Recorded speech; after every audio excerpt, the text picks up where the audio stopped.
تو میں chief of army staff general حافظ عاصم منیر صاحب سے درخواست کرتا ہوں کہ جن جماعتوں کو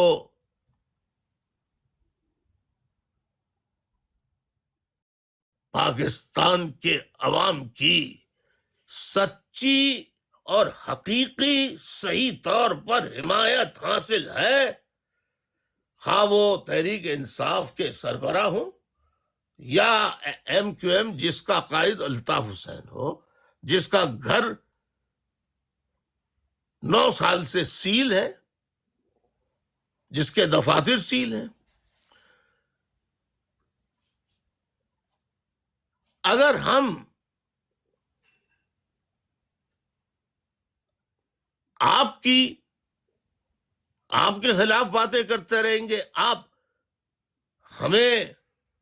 خوارج میں شامل کریں گے، تو اس سے پاکستان کا کوئی بھلا ہونے والا نہیں ہے. میں آپ سے اس ماہ مقدس کے مہینے میں یہ اپیل کرتا ہوں کہ آئیے نئے سرے سے حقیقی نمائندوں کے ساتھ مل کر فوج جو ہے وہ اپنی نگرانی میں چلیے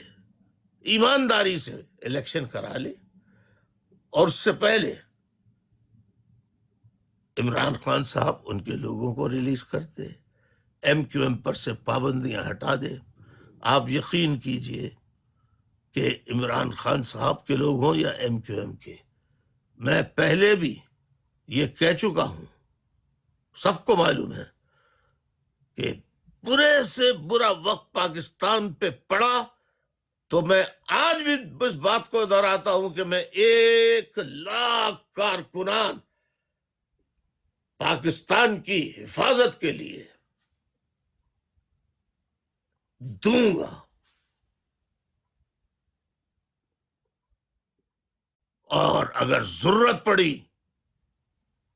تو میں ایج فیکٹر کے باوجود میں خود جانے کے لیے تیار ہوں. لہذا اس ماہ رمضان المقدس میں کوئی ایسا فیصلہ کریں کہ پاکستان کے نمائندے آزادی سے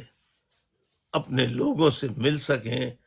اپنی سیاسی سرگرمیاں جاری رکھ سکیں، اور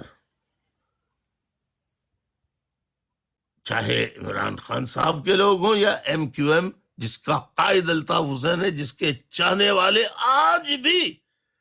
کروڑوں کی تعداد میں موجود ہیں. ہم پاکستان کے دشمن نہیں ہیں، ہم پاکستان کے لیے آج بھی قربانیاں دینے کے لیے تیار ہیں. ہر چیز ختم ہو جائے گی، ہمیں پرانی باتوں کو بھولنا ہوگا. میں نئے سرے سے نئے عزم کے باوجود میں خود جانے کے لیے آگے بڑھنا ہوگا. لہذا